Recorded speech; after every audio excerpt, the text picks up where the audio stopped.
All right, welcome today. Feels great to get our first win of the season and on the road. So we're very happy for our players, and I know how hard they've worked and all that they put into that first game, and coaches included. And so a typical first game, you had positives and negatives and things you want to build off of and things you want to correct and improve on this week. So we'll be starting that process today. And just want to begin just by talking about our players. You know, we had 16 young men that played in their very first college football game on Saturday night, 17 if you count Peyton Hendershot, even though he redshirted last year after getting some time. So, but we had 17 total redshirt freshmen and true freshmen. I think 9 was the number of true freshmen that played. So large number of guys to get involved in a game at one time, but that's what we expected and have known that for a while, that we would have a lot of new faces, and those guys got a chance to experience college football for the first time, and it was good. So just got to keep growing and keep learning. Also have to announce that Cole Guest has torn his ACL and will be out for the season. So hate it for him. I know how hard he's worked and played extremely well when he was in there, and great person, works unbelievably hard, and obviously has a setback now he has to handle, and we'll be with him side by side through this whole process, and he'll come back stronger than ever, and he'll be with us again in the future. So I want to thoughts and prayers with him through this time. Also want to acknowledge our NFL guys. Got 11 players currently that are on rosters now, and really excited for them. And I won't go through all their names, but I know there's many that have just got opportunities, and several that are continuing to play and representing Indiana University each and every weekend on the NFL level, and doing a great job. So proud of those guys and what they're accomplishing after leaving our program. Just want to go through, when you talk about our Week 2 opponent, the Virginia Cavaliers, and Coach Mendenhall does a tremendous job. Very disciplined football team. Very, as you expect from his kind of teams, they're very good on defense. They've added a new dimension offensively with a junior college quarterback that is a very gifted athlete that can beat you with his legs and his arm.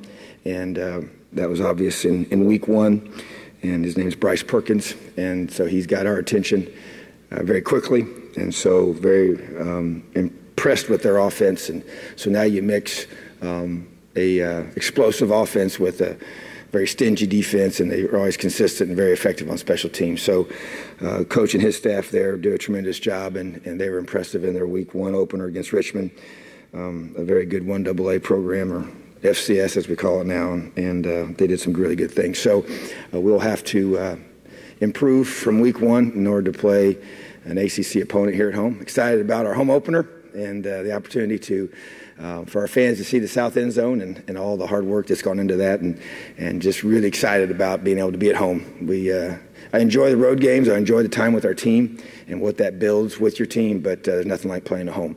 And this place is special, and our players recognize that, and we're expecting a big crowd on Saturday night, and really looking forward to being able to get this season started at home and continuing to improve and progress towards our goals. Any questions?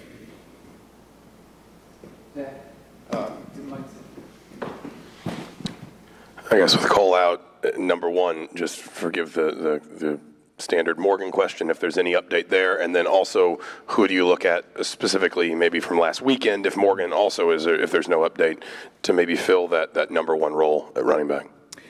Yeah, there's no additional information for me to add with Morgan's situation in regards to that position. You know, obviously Stevie Scott got a lot of work on Saturday night and showed some good promise, as we saw in fall camp, and but needs to continue to develop and grow. Mike Majette obviously has to expand his role, and really want to see Ronnie Walker step up and other guys, and I really feel like that you know, we have a group in that room of young men that will be called upon now, and bottom line is that, you know, seasons always give you things you don't expect, and obviously this is one of those for us, and you have to adapt and move on, and we'll be able to utilize our whole personnel that we have on the offensive side of the football, And Ricky Brookins is a guy that works his tail off, and really excited about the other guys in that room that have a chance to rise up now and get opportunities. And we'll see who comes out and is able to make plays and be the guy. Andy, go ahead.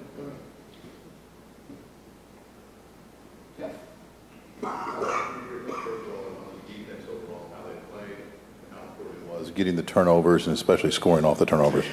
Yeah, I thought that, first of all, I did not think we played well defensively. After watching the film, I obviously saw it live and didn't feel great about it.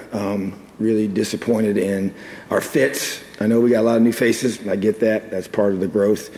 And I expected to have some of those issues, but I felt like there were too many, and just didn't feel like that we were able to get off the field. Now, I will say this. They were 5 for 12 on third downs, and 3 of those 5 conversions were off of penalties. So they really converted 2 on their own, and 2 of those 3 penalties, I would highly contest to say that those were tough calls to take in terms of against us. But we're going to play a certain style of defense, and there's going to be some of those. I get that, so third downs wasn't bad. We didn't get our third down goal because of the penalties that gave them a couple that I didn't think they should have had been given. Did not feel like that we did a good enough job on first downs. That to me was probably the biggest issue, getting them in manageable situations, and created too many third and mediums and third and shorts that are hard. Did not feel like that in the red zone we played to the level that I know we have to play at. But I will say that it was a very deliberate process. We didn't give up a ton of big plays. They kind of just dinked us a little bit, and we made them earn it. And especially that last one, it was like that one drive was an 18-play drive, and you want to get off the field for sure. But with the lead that we had, you want to make sure that you're maximizing, burning up the clock as well in terms of you don't want to just give up a cheapie. And so our guys were keeping things in front of them and tackling pretty well. But overall feel like that we just got to get a lot better, and I expect we will.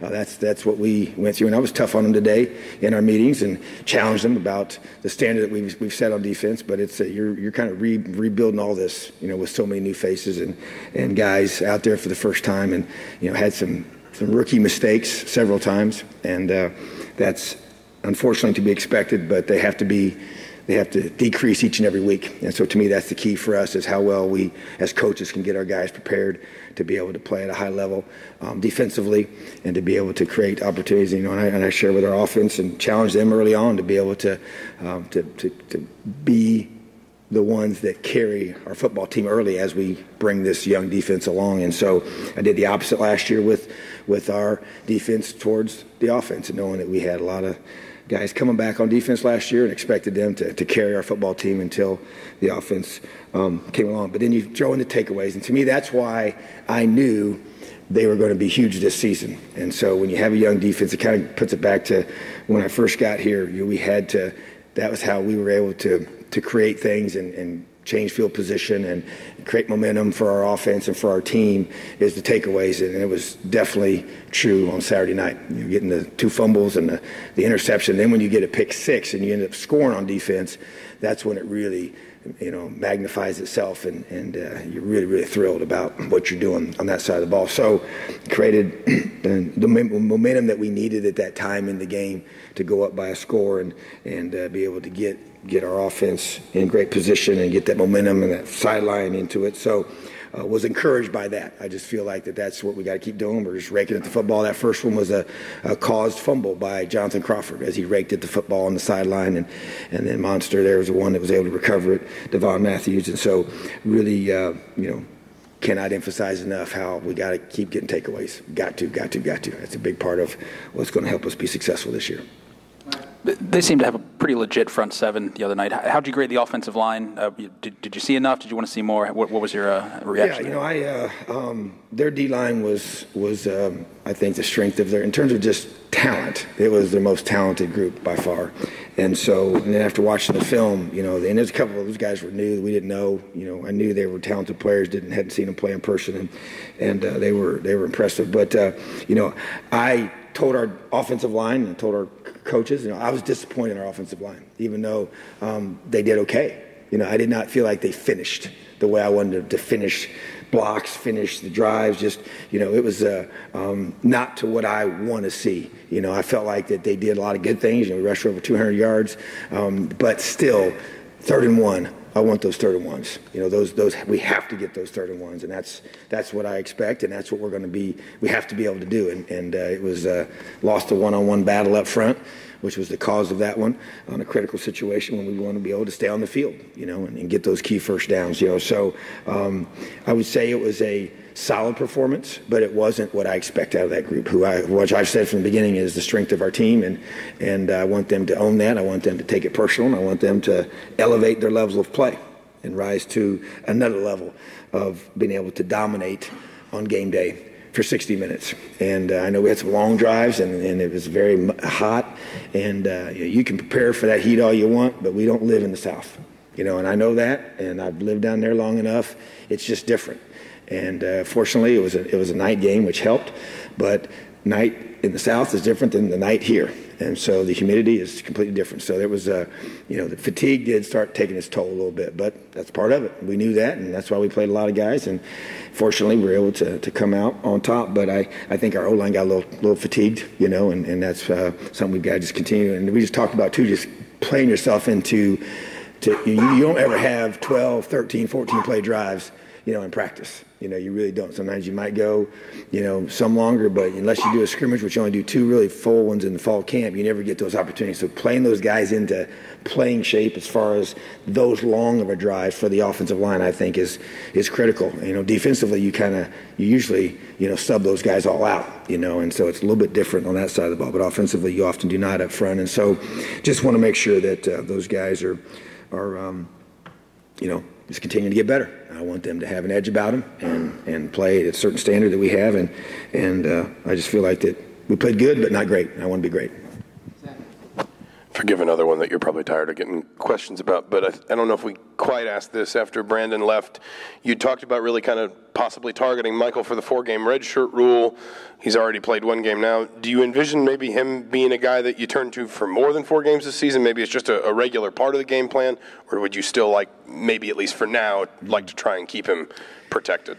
It's still early to see what's going to unfold, but I do think there's a little different dynamic when you have looking at Michael as the number 2 quarterback, and so he needs to be ready to play, and that was by design. And so he played 2 series in this game, and I think it's 20-some snaps, and Peyton played 62 snaps. And so I felt like that we needed to get him in and be able to play, in that kind of environment, in a game-day situation. So, but yeah, we haven't made the final decision on that as far as the whole redshirt component, but he is the number 2 quarterback right now, and so those guys are often the ones that have to be ready to go, on a moment's notice. So I would we'll see how the future unfolds on that. But he obviously got in there, did some great things, and proved that he's a capable quarterback at this level, and showed a lot of poise and good execution. And we tried to keep things in a way that he could just slowly build and develop and grow. And I think he passed his first test. On Bryce Perkins, you mentioned what he's capable of. I think it was 108 yards rushing, 185 passing. Is there one of the two that worries you more than the other? And just what's really stood out to you beyond the numbers as far as how he got some of the plays that he got? Well, the thing that sticks out to me, he's 6'3", 215, 20 pounds, and he can run. And he took that football and just split the defense right down the middle on 50 yards, and he's fast, so great athlete, throws the ball good enough you have to honor that. I mean, he's a really good quarterback, and he's big and strong, and so really impressed with his physical attributes and the way he's got weapons around him, and really impressed with their receivers and running back, runs extremely hard, and so he will create a definite challenge for sure. It's a totally different football team than we played last year offensively. The quarterback last year was his ball control. He's not a runner, very accurate, and really just a completely different philosophy that they approach their team with now, with a different type of player at the quarterback position. So very much a lot of respect for us for Bryce Perkins. At the end of the first half, you had an opportunity maybe to kick a 47, 48-yarder. Was that the distance? Was that too long maybe for your? Yeah, here's what this actually, and we talked about that as a staff, and I had really, unless we got the ball inside, we had a headwind at the time. They had gotten a lot of push in the interior, and if you recall, that we had not kicked a field goal up to that point.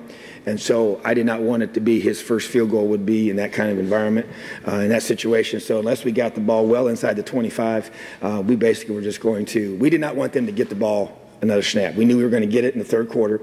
So in some ways it was a little bit of a conservative type approach to the way we ended it. Actually, the way I did it was I told the official I was going to call timeout with 20 seconds to go. And I called timeout, and then I look up, and there's 15 seconds on the clock. And so I talked to the officials about it, and they just there was no real answer for that. So they did not choose to put those 5 seconds back on the clock. And so, but bottom line was, unless we were going to get the ball inside the 20 area, I was not going to kick a long field goal for that being. I didn't want to get a blocked field goal and give them any momentum going at halftime. I felt like we had a chance. We had some bigger receivers to try and take a shot at the end zone. I wanted to get 2 shots in the end zone was kind of my initial plan. And to try and get, and I thought that the one we did throw at the end to Nick, I want him to go up and get that ball, so, but they didn't. And so that was kind of how I played that out. I was really, it kind of was multiple reasons. The headwind was number one, and then, they were getting a real good push, and so long field goals are low, typically, and I didn't want to create any momentum for them going into halftime. Coach, after the game, you gave the game ball to Matt Stouter. Can you talk about what that moment was like in the locker room? Yeah, I tell you, a pretty special moment. He's been through so much, and it was the 1-year anniversary of the passing of his dad, and then obviously we all know what he's dealing with now with his cancer battle, and so just a really special young man that absolutely loves this university and our program, and even though he doesn't feel great after treatments, he comes to practice, doesn't miss. Was the same way a year ago when he lost his dad, and he just said, he wrote me a note afterwards and just said that would have been the happiest moment of his dad's life, would be able to be there for that, to see that transpire. And so just a special time. I just respect him so much, and I know our players do too, and we're just pulling for him and praying for him, and I know he's got a tough road ahead, and we're right there with him, and it's helped raise support and money to be able to help his family, because all those things don't pay the bills.